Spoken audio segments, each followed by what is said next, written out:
Halo kaum rebahan, selamat datang di channel hiburan kaum rebahan. Admin akan berusaha untuk menghibur kalian semua melalui membacakan sebuah novel yang sangat menarik, yang sangat seru, dan sangat layak untuk diikuti dari awal hingga akhir. Pastikan teman-teman sudah subscribe channel ini dan aktifkan lonceng notifikasinya agar jika admin upload video terbaru kalian tidak ketinggalan update dari channel ini. Jika kalian menyukai cerita-cerita seperti ini, jangan lupa like. Jika berkenan, share juga ke teman kalian biar teman-teman juga mengetahui ada hiburan semacam ini. Di video ini adalah part ke-77. Part ke-77. Mari kita lanjutkan di part ke-77. Dalam keluarga besar teratas ini, anak perempuan seringkali akan menikah ketika mereka berusia 20 tahun. Selain itu kebanyakan dari mereka sampai pada usia 22 tahun, 23 tahun mereka segera menikah setelah lulus dari bangku kuliah. Maka Woo Dong Hae berharap agar Tuan Besar Song dapat langsung memutuskan hal ini untuk Song Wanting. Bahkan dia ingin langsung memintanya untuk menerima lamaran tersebut. Kebanyakan anak perempuan dalam keluarga besar memiliki kewajiban untuk mengatur perkawinannya dalam keluarga. Selama yang lebih tua mengaturnya untuknya, maka generasi lebih muda dengan sendirinya akan mematuhinya. Tuan Besar Song tidak menyangka bahwa dirinya telah menolak Woo Dong Hae secara tidak langsung, tetapi Woo Dong Hae masih tidak mau menyerah. Jadi dia hanya bisa terkekeh dan melambaikan tangannya. Sebenarnya jujur saja Wanting masih muda, aku belum mau menikahkannya dengan siapapun. Lagi pula kakaknya belum menikah. Woo Dong Hae berseru, pria bisa menunggu lama tapi wanita tidak bisa. Menikah pada usia 24 atau 25 tahun adalah usia terbaik. Jika kamu mau menunggu dia sampai berusia 30 tahun menikah, maka nilai dirinya juga akan menurun. Tuan Besar Song tersenyum tipis di depan orang yang benar-benar menyukainya. 24 tahun atau 25 tahun tidak ada bedanya dengan 30 tahun atau bahkan 40 tahun, 50 tahun. Tetapi di depan orang yang tidak benar-benar menyukainya, 24 tahun atau 25 tahun dengan 26 tahun mungkin akan ada perubahan besar. Oleh karena itu, aku berharap cucu perempuanku bisa menikah dengan orang yang pertama daripada orang yang terakhir. Wuxin di samping buru-buru berkata, "Kakek Song, jika Anda bersedia menikahkan Wanting denganku, aku akan selalu memperlakukannya seperti cinta pertamaku seumur hidup." Tuan Besar Song mengangguk dan berkata, "Aku yakin padamu akan melakukannya, tetapi semua itu tergantung pada Wanting. Bukan aku yang dapat memutuskannya." Woo Dong Hae merasa sedikit tidak senang. Dia sudah banyak bicara tapi selalu ditolak. Bahkan anakku sudah berjanji, jika masih menolakku, apa maksudmu ini? Apakah kamu sedang meremehkan keluargamu? Setelah hening beberapa saat, dia berkata, "Paman Song, aku memberanikan diri bertanya, jika Anda terus menolak kebaikanku, apakah keluarga Song sudah memiliki kandidat yang lebih baik daripada Wuxin?" Tuan Besar Song melihat bahwa sepertinya pihak lawan tidak akan menyerah. Jika dia masih tidak terus terang, pihak lawan pasti akan berhenti. Jadi dia mengangguk dan berkata dengan serius, "Aku tidak ingin menyembunyikannya. Aku sebenarnya sudah memiliki kandidat di pikiranku." Setelah berbicara seperti itu, dia menambahkan, di hati Wanting juga sebenarnya sudah diisi. Dan lagi, kami berdua memiliki pilihan yang sama. Ketika Wuxin mendengar ini, dia merasa sangat kecewa. Dia akhirnya bertemu dengan seorang wanita yang membuatnya begitu tergoda. Dia tidak menyangka bahwa keluarga ini tidak hanya meremehkannya, tapi dia juga mengungkapkan bahwa wanita yang disukainya sudah menyukai seseorang. Woo Dong Hae juga merasa kaget. Ada sedikit amarah yang sulit disembunyikan di matanya saat menatap Tuan Besar Song. Sial, pria tua ini tidak tahu diri, begitu sombong sehingga keluarga Wu saja bahkan tidak dihormatinya. Apa dia ingin mati? Memikirkan hal ini, dia mengerutkan keningnya dan bertanya, "Paman Song, karena orang ini dapat membuatmu memandang rendah keluarga Wu, maka dia pasti anak dari keluarga besar Yan Jing." Tuan Besar Song menggelengkan kepalanya dan berkata, "Bukan, Pemuda itu hanya orang biasa, sama sekali bukan anggota keluarga besar. Bahkan kudengar dia yatim piatu dan masuk panti asuhan pada usia 8 tahun. Ketika Wu Donghai mendengar ini, dia tiba-tiba menjadi sedikit marah. Dia berseru, seorang yatim piatu yang bahkan tidak memiliki ayah dan ibu, apakah dia bisa dibandingkan dengan Wu Xin? Bagian apa yang dirinya yang bisa membuat Paman Song memandangnya dengan pemandangan berbeda? Tuan Besar Song tertawa dan berkata, kadang-kadang sesama manusia kita tidak hanya bisa membandingkan kekayaan, keluarga, dan latar belakang. Kadang-kadang mereka memiliki lebih banyak kemampuan dalam dirinya daripada kemampuan lainnya. Wu Donghai mengerutkan keningnya dan bertanya, Paman Song, menurutmu apakah Wu Xin tidak memiliki kemampuan dalam dirinya? Tentu saja tidak. Tuan Besar Song berkata sambil tersenyum, maksudku orang selalu punya kelebihan dan kekurangannya masing-masing. Misalnya Tuan Muda Wu hebat dalam segala bidang, tetapi dia tidak bisa bermain basket. Ada orang lain dalam segala bidang mungkin buruk, tetapi hanya bisa bermain basket dengan sangat hebat. Jika seorang gadis tertarik dengan orang yang hebat bermain basket itu, hal ini tidak berarti bahwa orang itu lebih baik daripada Tuan Muda Wu.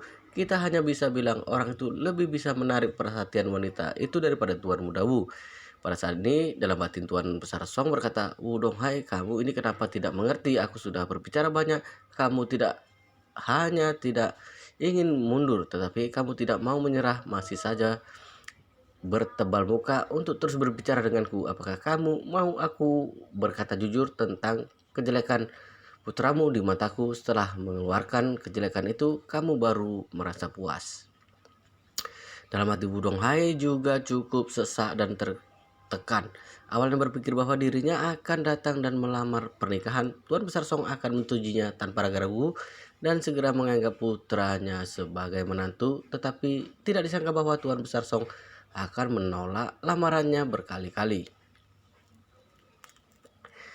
Hal ini membuat Wu Donghai merasa terhina. Wu Xin juga mengerutkan kening dan berkata dengan sedikit tidak puas, Kakek Song, mengapa kamu tidak ingin Wanting menikah denganku? Keluarga Wu adalah keluarga teratas di Jianan. Bahkan jika ditempatkan di Jinling dan di seluruh negeri, berapa orang yang berani mengatakan bahwa mereka lebih baik dari Wu Xin? Tuan Besar Song meliriknya tersenyum tipis dan berkata, Tuan Muda Wu secara alami adalah seorang kesatria. Hanya saja masalahnya perasaan ini mana bisa dipaksakan. Bagi Tuan Besar Song, ayah dan anak itu tidak mengenal diri mereka sendiri, juga tidak dapat berbicara terlalu banyak, sehingga mereka hanya dapat mengandalkan pujukan. Wu Xin mendengus lesu, hatinya merasa sangat kesal. Awalnya berpikir bahwa itu masalah biasa, tetapi ternyata lebih sulit daripada Tang Sen atau guru Sun Gokong membara dalam mempelajari Dharma perumpamaan. Tepat ketika dia merasa kesal, Song Rongyu kembali. Melihat keluarga Wu dan putranya sedang berkunjung di rumah, Song Rongyu bergegas ke depan dan berkata dengan sangat sopan, Paman Wu dan Wu Xin, kalian ada waktu kosong hari ini untuk datang ke rumah? Wu Donghai sedikit tersenyum padanya dan berkata, Rongyu, aku baru saja mengirim Wu Qi kembali ke Su Hang pagi ini dan berencana untuk tinggal di Jinling bersama Wu Xin hari ini untuk mencari tahu siapa yang telah melukai Wu Qi. Jadi sekalian mengunjungi kakekmu sebentar dan bersiap untuk tinggal di rumahmu selama beberapa hari. Setelah berkata, Wu Donghai berkata lagi, Rongyu, menurutmu anakku Wu Xin dan saudara perempuanmu Wanting, apakah kedua orang ini cocok untuk bersama? Ketika Song Rongyu mendengar hal ini, dia berseru, pasangan yang serasi, tentu saja cocok, benar-benar berbakat, pasangan yang ditentukan oleh surga. Wu Donghai mengangguk puas dan berkata pada Tuan Besar Song, Paman Song, Anda telah mendengar ucapan Rongyu. Aku pikir masalah ini bahkan jika bertanya kepada seluruh keluarga di Jiangnan, semua orang akan mengatakan hal yang sama dengan Rongyu. Tuan Besar Song agak canggung dan tidak menjawab untuk beberapa saat. Di sini Song Rongyu tidak bisa menahan diri dan berseru, kakek, betapa bagusnya Wu Xin dan Wanting jika mereka bersama. Untuk kedua keluarga kita, itu juga merupakan persatuan yang kuat. Song Rongyu mengetahui pikiran kakek dan tahu bahwa dia ingin Song Wanting bersama Yi Chen. Namun hal ini tidak dapat diterima oleh Song Rongyu. Jadi dia juga ingin membujuk kakeknya untuk menyetujui lamaran. Tuan Besar Song tidak menyangka bahwa cucunya sendiri akan membantu orang luar untuk berbicara dan sebaliknya membujuk dirinya sendiri. Benarkah dia tidak tahu bahwa dia ingin Song Wanting bersama Yi Chen? Hati Tuan Besar Song jelas bahwa dia mengetahuinya. Dan alasan untuk mengatakan ini pasti karena dia tidak ingin melihat Song Wanting dan Yi Chen memiliki perkembangan. Memikirkan hal ini, Tuan Besar Song bahkan merasa tidak puas dengan Song Rongyu. Orang tua itu hidup sampai usia ini, dia sudah menjadi manusia. Song Rongyu sangat berhati-hati sehingga dia bisa melihat semuanya sekaligus. Jadi dia berkata dengan ringan, "Rongyu, urusan adik perempuanmu bukan giliranmu untuk membujukku." Hati Song Rongyu berdebar keras mengetahui bahwa dia telah mengecewakan kakeknya. Jadi dia segera menutup mulutnya. Paman Yu masuk dari pintu saat ini dan berkata kepada Tuan Besar Song, "Tuan, Nona Besar sudah kembali dan sedang parkir." Jawab Tuan Besar Song sambil mengangguk pelan. Wudong Hai dan Wuxin saling bertukar pandangan. Wuxin mengerti maksud pandangan ayahnya. Ayahnya sedang menyemangatinya untuk membicarakan tentang masalah ini secara langsung dengan Song Wanting. Tidak lama Song Wanting melangkah masuk. Awalnya dia tertegun melihat Wudong Hai dan Wuxin. Setelahnya dia segera maju dan berbasa-basi. Wudong Hai berkata kepada Song Wanting sambil tersenyum, "Wanting, aku dan kakekmu baru saja membicarakanmu." Song Wanting bertanya dengan heran, "Membicarakanku? Anda dan kakek membicarakan apa tentangku?" Saat ini Wuxin memandang Song Wanting dengan pandangan mata berapi-api. "Wanting, kita sudah saling mengenal sejak kecil. Bisa dibilang kita berjodoh sejak kecil. Ditambah lagi keluarga kita juga dekat. Aku pun ingin lebih dekat lagi dengan keluarga Song. Jadi aku memohon pada ayahku untuk datang dan mengajukan lamaran pada kakek Song. Kakek Song bilang dia akan menanyakan ke pendapatmu. Maukah kamu memberiku kesempatan?" Song Wanting menjawab dengan sedikit canggung, "Wuxin, kita berdua juga sudah tidak bertemu selama beberapa tahun ini. Kalau kamu tiba-tiba berkata seperti itu, ini terlalu mendadak." Wuxin buru-buru berkata, "Kalau kamu merasa ini terlalu mendadak, kita bisa perlahan memupuk perasaan dulu. Kita mulai dengan pacaran dulu, bagaimana menurutmu?" Song Wanting melihat pada kakeknya kemudian menggeleng dan meminta maaf. "Maaf ya, Wuxin, aku sudah punya orang yang kusuka." Wuxin dalam hati merasa murung. Namun dia tetap bertanya lagi, "Wanting, ku dengar dari kakek Song, orang yang kamu suka hanyalah orang biasa, bukan anak keluarga besar.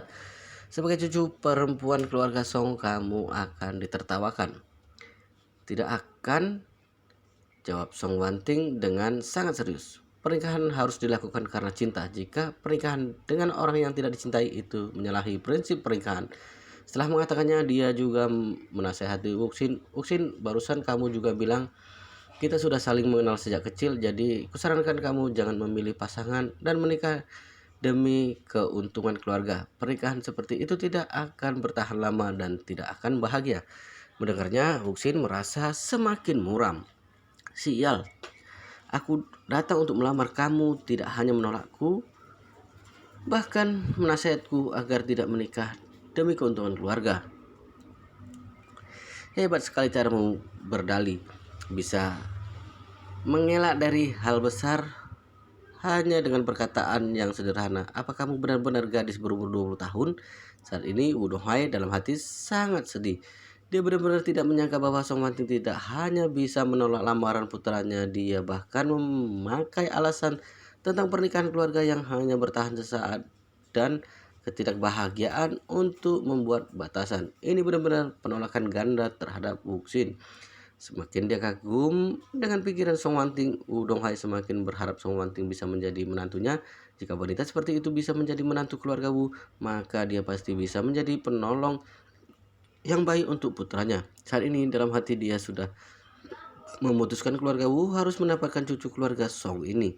Karenanya Wudong Hai maju dan menepuk Wuxin yang murung. Dia tertawa dan berkata, "Kau dan Wanting sama-sama masih muda. Kalian memang sudah seharusnya mendambakan cinta dan pernikahan yang bebas, sehingga kalian tidak bisa mengingat hal semacam ini.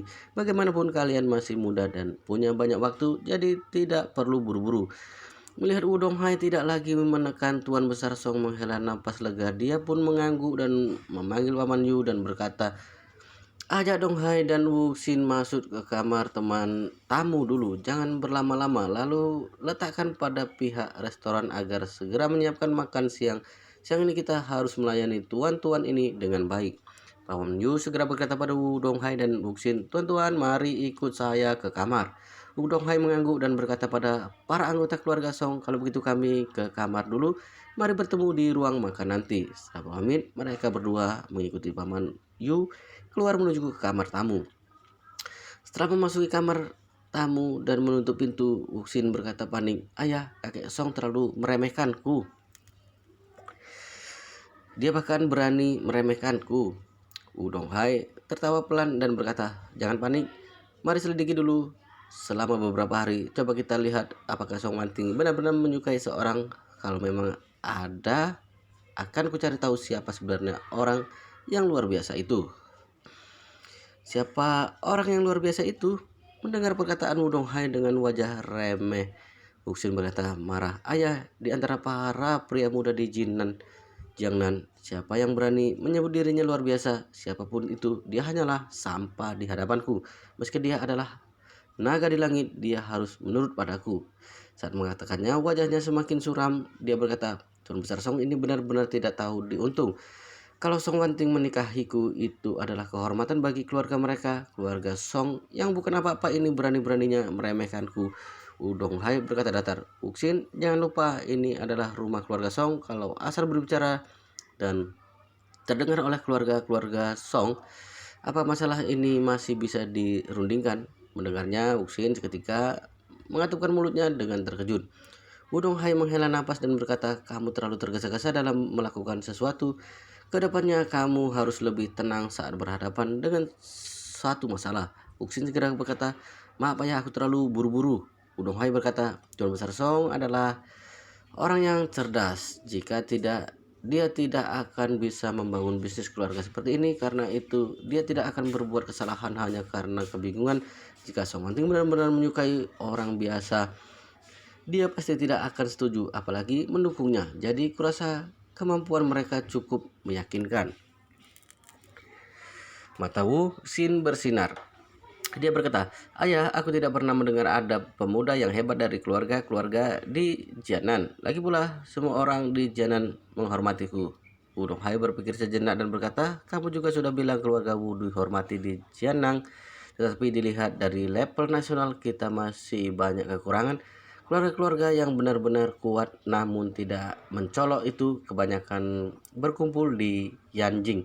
Karena itu, aku curiga bahwa pria yang disukai Song Wanting yang disebut oleh Tuan Besar Song mungkin saja adalah keturunan dari keluarga besar Yanjing.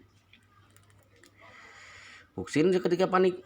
Dia segera bertanya, ayah, kalau begitu apa maksud ayah? Wudong Hai berkata dingin, malam ini aku akan mengadakan jamuan makan di Mansion Tianxiang di Jianling. Akan kukumpulkan beberapa penanggung jawab para keluarga lain di Jinling untuk menemaniku. Aku yakin mereka pasti akan datang jika mendengar nama keluarga Wu. Saat itu pula Paman Yu datang dan mengetuk pintu. Dia berkata dari luar pintu, Tuan Wu, Tuan Muda Wu, Tuan Besar mengundang Anda sekalian untuk makan siang di restoran. Baik, jawab Wudong Hai, tolong beritahu Paman Song, kita akan segera tiba di sana.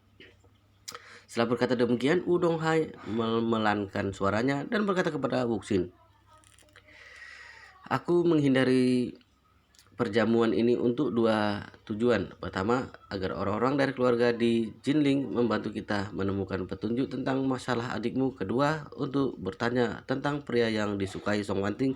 Kemudian mari kita cari lihat siapakah dia. Jika dia adalah keturunan dari keluarga besar, kita harus mencari jalan lain. Jika dia benar-benar orang biasa, maka mari kita lenyapkan dia dari muka bumi.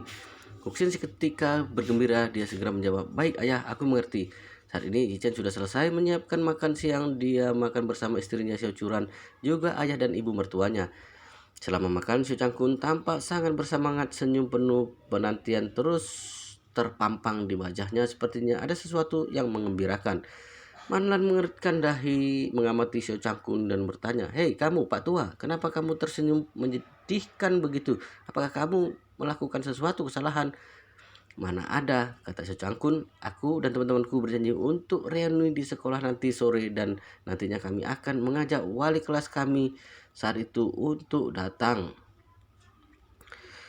Reuni, kata wanita itu dengan sinis. Orang tua bau tanah sepertimu untuk apa mengadakan reuni? Apa kamu tidak pernah dengar reuni diadakan untuk bertemu dengan kekasih lama? Jangan asal bicara, kata Seo Changkun. Reuni kita kali ini hanya dihadiri oleh pria. Kami sama sekali tidak mengundang wanita. Benarkah? Tanya Manan dengan wajah tidak percaya. Seo Changkun buru-buru menjelaskan. Sungguh, kamu tidak tahu keadaan kelas kami. Saat itu di kelas kami hanya ada beberapa gadis dan mereka semua telah pergi ke luar negeri. Sekarang mereka juga masih di luar negeri. Jadi hanya pria yang datang ke pertemuan ini. Aku tidak percaya, kamu tidak boleh pergi, seru Manlan. Kamu pasti sudah janji bertemu mantan tuamu itu. Jangan kira aku tidak tahu. Yichen tercengang mendengar perkataan ibu mertuanya. Seo Changkun dulunya punya cerita romantis. Seo Changkun segera menjawab, mantan dari mana? Benar-benar hanya ada teman pria. Manan mendengus tidak senang. Dia tidak mempedulikan Seo Changkun, namun raut wajahnya tidak mengenakan. Seo Changkun lagi-lagi buru-buru berkata, kebetulan sore ini aku meminta Yichen pergi bersamaku. Wali kelas kami harus memakai kursi roda. Tidak ada lift di gedung kelas lama kami. Jadi kami mencari beberapa pemuda kuat yang bisa mengangkatnya sampai ke lantai 5. Kalau kamu tidak bisa mempercayaiku, minta saja Yichen melapor padamu saat pulang nanti. Kalau sampai ada satu saja murid perempuan, aku akan berlutut di atas papan cuci baju. Manlan berkata dengan wajah kesal, tetap tidak boleh. Seo Changkun pun sedikit marah. Dia berseru, kami semua sudah beberapa puluh tahun tidak bertemu. Mana bisa aku ingkar janji? Lagi pula wali kelas kita sudah lebih dari 80 tahun. Entah sampai kapan dia bisa hidup. Kalau kali ini tidak menemuinya, mungkin saja aku tidak akan pernah bertemu dengannya lagi seumur hidup. Securan juga tidak tahan melihatnya. Dia pun berkata, Bu, biarkan saja ayah pergi. Tidak mudah mengadakan reuni kelas pada usia seperti ini. Jangan membuat ayah dipermalukan karena ingkar janji. Manlan memelototinya, memangnya kamu tahu apa? Dulu ayahmu menjalin hubungan dengan wanita licik dalam waktu cukup lama. Kalau bukan karena aku menyelamatkannya, ayahmu pasti sudah menikah dengan rubah betina itu. Kalau seperti itu, mana mungkin kamu lahir? Mendengarnya, Yichen dalam hati merasa bingung. Bagaimanapun kedengarannya seperti ibu mertua yang merusak hubungan orang. Kenapa dia merasa dirinya sangat benar? Seo Changkun tidak bisa lagi mengendalikan ekspresinya. Dia menatap Manlan dan berkata dengan tegas, jangan membicarakan masa lalu pada anak-anak. Setelah berkata demikian, dia cepat-cepat berkata pada Seo Curan, jangan dengarkan omong kosong ibumu. Dia tidak bisa mengendalikan mulutnya. Dia hanya bisa memfitnahku. Ekspresi Seo Curan menjadi canggung. Dia sama sekali tidak ingin tahu tentang kisah cinta segitiga ayah dan ibunya dulu. Karena itu dia berkata pada Manlan, Bu, kalian pergilah main mayong dan biarkan ayah ikut reuni. Bukankah itu adil? Biarkan ayah pergi. Mata Seo Changkun berbinar. Dia mengancam, kalau kamu tidak mengizinkan aku pergi reuni, kamu juga tidak boleh main mayong. Kita berdua di rumah saja, saling memelototi satu sama lain. Ketika mendengar bahwa Seo Changkun tidak akan membiarkan bermain mayong, Manlan menjadi cemas dan berseru, hei orang tua, tidak memperbolehkanku bermain mayong sama saja dengan menggangguku menghasilkan uang, bukan? Chen Shui akan segera pergi ke Amerika Serikat. Sebelum dia pergi, aku harus banyak-banyak bermain dengannya. Sekarang hanya dengan bermain satu kali dengannya, paling tidak aku bisa mendapatkan 3 sampai 5.000 yuan. Setelah berkata demikian, dia melihat ke arah Yichen dan berseru, Yichen, pergilah dengan ayahmu nanti sore. Jika ada sesuatu saja wanita di reuni itu, segera telepon aku. Aku akan segera ke sana dan merobek wajahnya. Wow, seru sekali ceritanya guys. Tapi di part ini, di video ini cukup di sini dulu dan kita lanjutkan di part berikutnya di video selanjutnya. Tapi jangan lupa subscribe channel ini dan aktifkan lonceng notifikasinya agar jika admin upload video terbaru kalian tidak ketinggalan untuk update-nya. Jika kalian menyukai cerita seperti ini, jangan lupa di like. Jika berkenan, share juga ke teman kalian agar teman kalian juga mendapatkan informasi hiburan seperti ini. Oke, kita lanjut di video berikutnya.